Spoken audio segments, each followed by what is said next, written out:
오늘 본문 보셔서 아시겠지만 그 욥의 고난을 아마 잘 알고 계실 겁니다. 욥은 동방에서 가장 돈이 많은 또 가장 큰 자였는데, 근데 모든 재산을 다 잃어버려서 가장 가난한 자가 또 되었고요. 그리고 자녀가 10명이나 된 그런 다복한 가정이었는데 또 하루아침에 자녀를 다 잃어버리고 또 가정이 깨어진 그런 가정이 또 되었고요.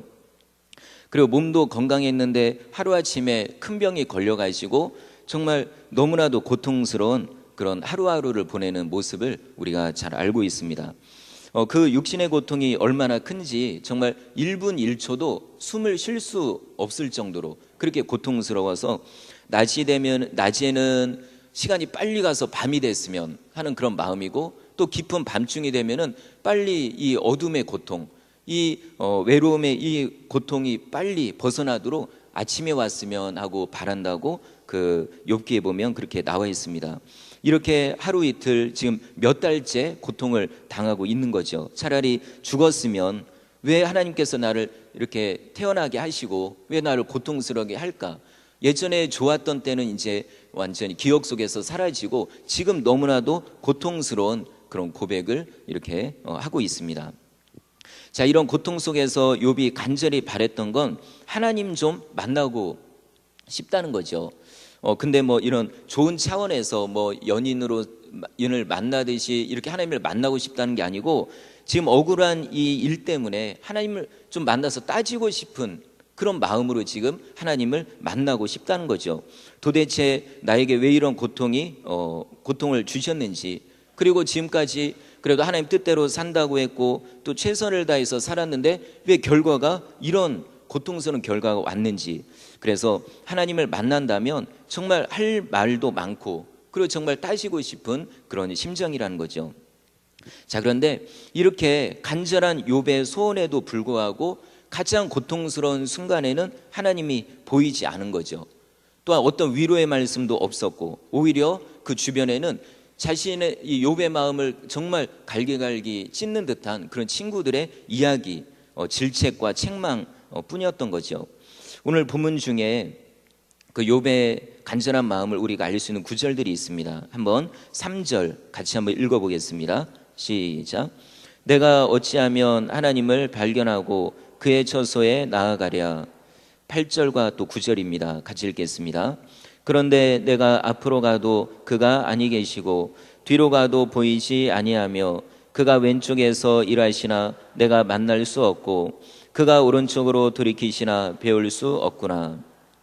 한마디로 하나님의 침묵이 지금 욥을 더욱더 고통스럽게 하고 있다고 이렇게 말하는 거죠. 혹시 여기 계신 성도님들 중에서도 아마 이런 욥 같은 고통은 아니지만 욥과 같은 그런 고통을 당한 적이 또 있었을 거고요. 또 혹시 이 중에는 지금 그 고통이 현재 진행형으로 지금도 그 고통 속에 있는 분도 분명히 있을 겁니다. 그래서 그 고통 때문에 정말 간절히 주님을 찾고 또 부르셨을 거죠. 뭐 기도 시간도 좀 더 늘려보고 또 예배 드리는 횟수도 좀 늘려보고 또 때론 기도원도 찾아가 보고 또 좀 뭔가 이렇게 정말 기도하면은 그래도 저 응답이 빠른 것 같은 뭐 그런 권사님, 이런 분들을 찾아가서 또 기도 부탁도 드려보고 할 수만 있으면, 하나님을 찾을 수만 있고 만날 수만 있으면 하는 마음으로 정말 간절하게 매달려 본 경험이 또 있을 겁니다. 그런데 솔직히 말해서 우리의 어떤 간절한 기대, 어떤 끊임없는 노력에 비해서 사실 우리가 느끼게 되는 거는 실망, 그리고 하나님의 어떤 깊은 침묵일 때가 훨씬 많다는 거죠. 주님의 음성을 들을 때보다 안 들릴 때가 더 많고, 뭔가 하나님의 손길이 보일 때보다도 하나님의 어떤 정말 섭리, 어떤 뭔가 나를 도와주고 나와 함께 한다는 조그만 징조도 보이지 않을 때가 훨씬 더 많이 있다는 겁니다. 심지어는 성경 말씀까지도 의심이 들 때가 있죠. 예를 들어 예수님이 하신 말씀처럼 구하라 그리하면 너에게 주실 것이요, 찾으라 그리하면 찾아낼 것이요, 문을 두드리라 그러면 너에게 열릴 것이다, 이렇게 말씀했는데 근데 아무리 구해도 찾고 두드려도 전혀 응답이 없을 때가 또 있는 거고요. 그리고 구약 성경에 예레미야도 이렇게 얘기하죠. 예레미야를 통해서 하나님 말씀하시기를 너는 내게 부르시어라, 내가 너에게 응답하겠고 네가 알지 못하는 크고 은밀한 일을 너에게 보여주겠다. 이런 말씀도 있는데, 근데 내가 한참 부르짖고 매달리고 정말 목이 쉴 정도로 간절히 기도하는데도 응답도 없고 뭔가 결과적으로 보이는 게 아무것도 없을 때가 있다는 거죠. 이와 같은 하나님의 또 깊은 침묵으로 인해서 사실 이 땅에 정말 많은 사람들, 그런 사람들이 하나님을 또 부정하고, 그리고 또 처음에는 기독교였다가 나중에는 정말 반기독교인이 돼가지고 교회를 또 하나님을 부인하는 그런 일들이 정말 실제로 많이 있습니다. 그래서 지난번 또 우리 전우사님 설교 중에 나왔던 그 사람, 독일의 철학자 니체라고 있죠. 이 사람이 뭐라고 얘기하냐면 신은 죽었다, 하나님은 죽었다, 이렇게 그냥 없다가 아니고 신은 죽었다라고까지 이렇게 얘기를 하는 거죠. 저도 뭐 오래돼 가지고 잘 기억이 안 나는데 요번에 이제 준비하면서 이렇게 쭉 봤더니 이 니체라는 사람의 아버지가 원래 목사님이었어요. 이런 기독교 개신교의 목사님이었는데 어느 날 뇌진탕으로 젊은 나이에 이제 죽게 되죠. 그러다 보니까는 정말 25살밖에 안 되는 엄마, 그리고 니체, 그리고 두 동생, 이렇게 남은 거죠.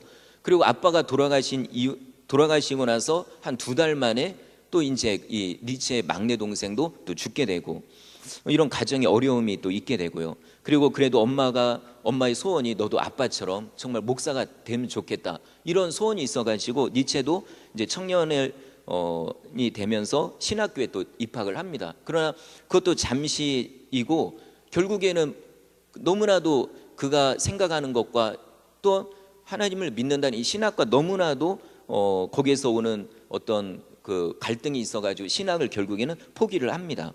그리고 그가 군대 가가지고도 이제 말을 타고 가다가 말에서 떨어져가지고 가슴에 이제 타박상을 입는데, 이게 뭐 지금처럼 이렇게 치료가 뭐 병원도 좋고 이런 게 아니니까는 이 타박상 하나가 평생토록 자기 몸의 육신에 또 고통이 되는 거죠. 이 외에도 뭐 두통, 아니면 류마티스, 뭐 신경쇠약, 여러 가지 질병을 그렇게 짊어지고 살게 됩니다. 또한 자기가 좋아했던 여자들로부터 또 냉정하게 또 차이기도 하고, 결국에 인생의 후반을 계속되는 이제 정신 착란 증상으로 보내다가 이제 식물인간이 되는 거죠. 혼수 상태. 그러고서 한 12년을 보내고 결국엔 죽게 되는 거죠. 니체의 이런 그 어렸을 때부터 지금 죽을 때까지 이런 상황을 보면은 정말 우리도 이렇게 생각할 수 있죠. 아니, 아버지가 목사님이었고 또 니체도 어렸을 때는 정말 기억력도 뛰어나서 아주 유망한 그런 목사님이 될 수 있는 사람인데 왜 이런 어려움을 통해 가지고 결국에는 이렇게 비참하게 죽게 됐는가. 니체 본인도 기독교라는 울타리 안에 있었지만 자신의 고통스러운 이런 삶 가운데서 하나님을 발견할 수 없었기 때문에 그가 결국에는 하나님의 존재를 부인하고, 하나님은 죽었다, 신은 죽었다, 내가 이렇게 고통스러운 걸 아신다면 그럼 왜 하나님은 이렇게 나를 방관하고 있는가, 왜 침묵하고 계시는가 라고 원망하다가 결국에는 기독교를 대적하는 자가 돼서 이렇게 죽음을 맞이하게 된 거죠. 이렇게 니체가 말한 것처럼 정말 하나님은 안 계신 건가, 아니면 계시긴 계시지만 이 땅에 사람이 얼마나 이렇게 많은데 그런 사람들의 모든 요구대로 일일이 다 들어줄 수 있는 그런 능력이 부족한 건 아닌가라는 생각을 하게 됩니다. 실제로 이렇게 뭐 전도하다가 만난 그런 분들 얘기 들어보면은 이런 얘기를 진짜 많이 해요. 예를 들어 좀 몇 년 됐지만 세월호 사건 같은 경우도, 아니 그렇게 애들이 뭐가 죄가 있다고 그 물속에 왜 그렇게 들어가야 됐고 또 왜 못 건지나라고 하면서 하나님을 존재를 부인하는 그런 경우도 있고요. 그리고 어떤 전쟁과 아니면 이런 아프리카의 이런 기근들, 그런 모습을 보면서 하나님의 존재를 의심하고 또 부인하는 그런 일들이 많이 있습니다. 이제 우리 성도들도 그럴 때가 있죠. 지금의 고통이 너무 크기 때문에 하나님이 안 계신 게 아닌가, 계셔도 왜 정말 능력이 있다면 왜 지금 침묵하고 계시는가라고 생각할 때가 있습니다. 오늘 본문에 나오는 욥을 보면은 아까 말씀드린 니체처럼 아니면 니체보다 더 많은 고통을 당했죠. 정말 그리고 또 하나님의 침묵도 경험을 했습니다. 그런데 이 욥은 똑같은 고통 속에서 다음과 같은 고백을 합니다. 자, 우리 한번 우리가 잘 아는 구절인데 10절 말씀 같이 한번 읽어보겠습니다. 시작. 가는 길을 그가 아시나니 그가 나를 단련하신 후에는 내가 순금같이 되어 나오리라. 아멘. 또한 13절 14절에 또 이렇게 이어져 있습니다. 하나님의 뜻이 일정하시니 누가 능히 돌이키라. 그의 마음에 하고자 하시는 것이면 그것을 행하시나니 그런즉 내게 작정하신 것을 이루실 것이라. 이런 일이 그에게 많이 있느니라. 아멘. 예. 그가 분명히 고통스러웠지만 하나님의 또한 임재를 체험하지 못했지만 그러나 하나님은 분명히 계신다는 그 자체에 대해서는 의심하지 않았던 거죠. 그러니까 어떻게 보면은 10절 그러니까 그가 나를 단련하신 후에는 내가 정금같이 나오리라, 이 고백은 정말 그냥 나온 게 아닙니다. 정말 고통 속에서 터져 나오는 이 고백이, 이게 바로 진짜 믿음이라는 거죠. 지금 당하고 있는 고통이, 지금 당하고 있는 하나님의 침묵이 분명히 이거는 하나님의 연단의 과정이라는 것을 그는 분명히 알고 있었죠. 보통 사람들이 얘기하는 이거는 우연이다, 아니면 정말 뭐 재수 없어서 생긴 일이다, 이 차원이 아니고 하나님의 분명한 목적과 분명한 뜻이 여기에 담겨져 있다, 이것을 그는 알고 있었던 거죠. 욥의 이 고백대로 지금은 힘들었지만 나중에 시간이 지난 다음에 정말 그 욥의 고백대로, 그 믿음의 고백대로 그대로 이루어지는 걸 우리가 보게 되죠. 정말 불같은 연단이었지만 오히려 그 연단을 통해서 정말 존귀한 그런 믿음의 사람으로 되어지는 거고요. 또한 잃어버렸던 재산도 갑절이 되어지고, 그 다음에 깨어진 가정도 다시 회복이 되고, 또한 그의 병들었던 몸도 회복이 되어서 140년을 더 살게 됩니다. 그러니까 지금까지 산 게 아니고, 총 연수가 아니고 지금 고통을 당한 그 이후에 140년을 더 살게 되는 거죠.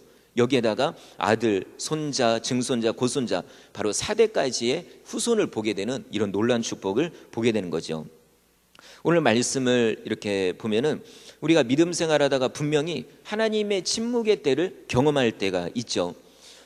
예수님께서도 어떻게 보면 평소에 하나님의 능력과 어떤 기적과 함께 했는데, 근데 정작 가장 고통스러운 그 십자가에서의 그 6시간 동안은 하나님께서 침묵하셨죠. 엘리 라마 사박다니 하면서 외쳐도 하나님은 돌아보지도 않고 정말 침묵하신 그 시간, 그 결국에는 그 하나님의 외면 가운데 죽임을 당하신 거죠. 그리고 또 나사로의 이야기도 마찬가지죠. 나사로가 죽었을 때 그 죽은 나사로의 집과 그 다음에 그때 예수님이 소식을 들었는데 그 예수님 계셨던 곳과 멀지도 않아요. 정말 금방 마음만 먹으면 갈 수 있는 그 거리인데도 일부러 거기서 4일 동안 그냥 원래 머물던 곳에 그냥 계셨던 거죠. 어느 때까지냐면 이 나사로의 시신이 썩어서 냄새 날 때까지죠. 완전히 소망이 끊어질 그 순간까지 침묵하셨다는 거죠. 나중에 4일 이후에 예수님이 죽은 나사로에게 갔을 때 그의 동생들인 마르다와 마리아가 이런 얘기를 하죠. 예수님이 여기 계셨으면 우리 오빠가 죽지 않았을 거라고. 근데 지금 예수님이 이제 오신 거라고 하면서 거의 원망 섞인 이야기를 하게 됩니다. 그런데 우리 이 두 사건의 똑같은 죽음과 그 다음에 정말 하나님의 침묵이었지만, 그러나 그 이유는 완전히 그 상황을 역전시키는 것을 우리가 보게 되죠. 설령 뭐 죽음이나 이런 게 아니라 할지라도, 그런 극심한 건 아니라 할지라도 때로는 우리도 건강을 잃을 때도 있고, 그 다음에 재산을 잃을 때도 있고, 그리고 정말 때로는 명예와 이런 그동안에 쌓아놨던 모든 관계들을 다 잃어버릴 때도 있는 거죠. 그러나 하나님 앞에서는 죽음이든 아니면 질병이든 아니면 그 어떤 고통이라 할지라도 그거는 잠깐의 침묵의 시간이라는 거죠. 우리가 느낄 때는 죽음의 시간이고 절망의 시간이지만 하나님께서 볼 때는 다만 잠깐의 침묵의 시간이라는 거죠. 그 침묵의 시간이 끝나자마자 죽음은 다시 부활의 능력으로 주님께서 회복시키시고, 그 다음에 불치의 질병도 다시 치유하시고, 그 다음에 잃어버린 재산도 다시 갑절로 주실 수 있는 그 능력의 분이 바로 우리가 믿고 있는 그런 하나님인 거죠. 그래서 바로 지금 혹시 어려움을 겪고 있다 그러면 이거는 끝이 아니고, 죽음, 그러니까 절망이 아니고 다만 하나님의 잠깐의 침묵의 그런 시간인 거죠. 그럼 하나님의 침묵의 시간에 우리가 할 수 있는 일이 무엇일까라고 하면은 당연히 욥처럼 믿음으로 다시 한번 고백하는 거죠. 다시 10절을 보시면 그러나 내가 가는 길을 그가 아시나니 그가 나를 단련하신 후에는 내가 순금같이 되어 나오리라. 이 욥이 뭐 가끔 이제 말씀드리는 거지만 욥이 고통을 받고 연단을 받은 거는 분명히 그의 죄 때문이 아니거든요. 그러니까 우리가 누군가 고통받을 때 너 죄 때문이다 말할 수 없는 이유가 욥 같은 경우가 있기 때문이죠. 그런데 욥이 아무 이유 없이 당한 고통은 절대로 아니라는 거죠. 욥은 죄는 없었지만 그러나 그에게는 자기 의의가 자기를 완전히 꽉 둘러싸고 있던 거죠. 하나님을 섬김은 당연히 하나님 인정하셨지만 이것이 나에게 하나의 명예가 되고 나의 자랑이 되었기 때문에 이 의조차도 하나님이 볼 때는 바로 이 불같은 연단을 통해 녹여져야만 되는 그런 하나의 불순물이었다는 거죠.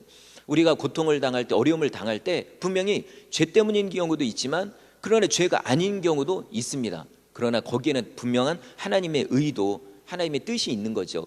무조건 어떤 연단이든 간에 그 연단을 통해서 우리에게 해가 되는 게 아니고 반드시 유익이 된다는 거죠. 그래서 욥은 이런 연단을 통해서 이런 연단 가운데서 믿음으로 하나님을 다시 고백했고, 그 다음에 약속의 말씀을 다시 붙잡고, 그 다음에 지금 하고 있던 대로 하나님을 향해 끊임없이 물어보고, 그 다음에 구하고 기도하는 거죠. 우리 성도님들도 이런 고난 가운데 있을 때, 하나님의 침묵 가운데 있을 때, 하나님이 침묵하신다고 해서 나도 침묵하고 나도 기도하던 걸 멈추고 그러면 안 되죠. 귀로 들리지 않아도, 그 다음에 눈으로 보이지 않아도 이 순간에 우리는 더 기도해야 된다는 거죠. 그러면 분명히 하나님은 우리의 기도를 안 듣는 게 아니고 분명하게 듣고 계신다는 거죠. 히브리서 10장 38절 39절 이렇게 말씀하고 있습니다.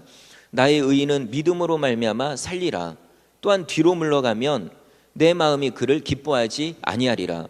우리는 뒤로 물러가 멸망할 자, 침륜에 빠질 자가 아니요 오직 영혼을 구원함에 이르는 믿음을 가진 자니라. 그러니까 하나님이 원하는 건 보이지 않아도 들리지 않아도 기도하라는 거죠. 지금 가던 길을 계속 가라는 그런 말씀입니다.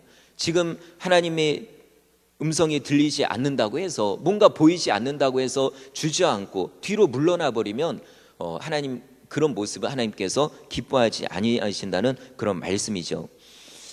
하나님은 분명히 우리가 쉽게 눈으로 볼 수 있는 분도 아니고 또한 그 음성을 쉽게 들을 수 있는 분도 아니죠. 그러나 성경을 통해 우리가 알 수 있는 건 너무나도 분명하게 이 만물 가운데 충만하신 분이 하나님인 겁니다.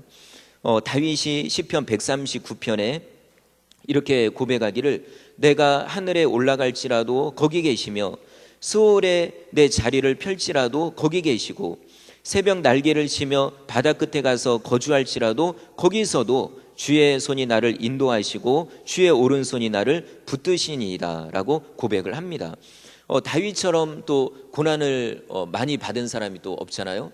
근데 이 다윗 같은 경우도 혼자 도망자로 다닐 때에도 그 동굴 속에서도 주님이 함께 계셔서 저 자기를 죽이려고 하는 사울 왕을 깊이 잠들게 하면서, 잠들게 함으로써 또 건져주시기도 하고, 그 다음에 여기저기 원수에 의해서 도망 다닐 때도 그때마다 하나님께서 도움의 손길로 건져주신 것을 그 다윗이 이렇게 체험하게 됩니다. 그래서 고백하는 게 저 하늘 끝에도 하나님이 계시고 땅 끝에도 하나님이 계시고 바다 끝에서도 하나님을 만날 수 있다는 거죠. 그러면 내가 당하는 지금 고통 속에서도 우리는 주님을 만날 수가 있다는 겁니다. 믿음으로 우리가 만날 수 있는 거죠. 그래서 오늘 말씀을 우리가 생각할 때 이런 믿음으로 나아가다 보면은 결과적으로 이렇게 고백할 때가 분명히 옵니다. 욥이 나중에 40장 뒷부분에 가서 이렇게 고백하죠. 내가 주님께 대하여 귀로 듣기만 하였사오나 이제는 눈으로 주를 배움나이다. 아멘. 네. 예전에 신앙이 성숙하는 그 과정 속에서는 반드시 연단과 때는 육체의 어떤 질병이든 아니면 사람으로 인한 마음의 상처든 아니면 어떤 물질을 잃어버리는 일들이든 간에 그런 과정을 통해서 분명히 우리가 발견한 건 하나님이죠. 믿음이 없는 자들은 그런 과정을 통해서 하나님이 없다라고 이야기하며 니체처럼 하나님을 외면하지만 그러나 믿음의 사람은 그 고통 속에서 결과적으로는 하나님을 발견할 수가 있다는 거죠. 그래서 오늘 짧은 말씀이지만 혹시라도 여기 계신 우리 성도님들 가운데 지금 고통이 힘들고 또 지치고 또 뭔가 보이지 않고 들리지 않아도 다시 한번 지금처럼 기도하시고 또 예배하시고 또 약속의 말씀 붙잡고 나아가다 보면 반드시 하나님께서 갑절로 그리고 귀로 듣던 하나님을 또 눈으로 뵙게 되는 정말 마음으로 완전히 만나게 되는 그런 기적이 우리 성도님들에게 있을 줄 믿습니다.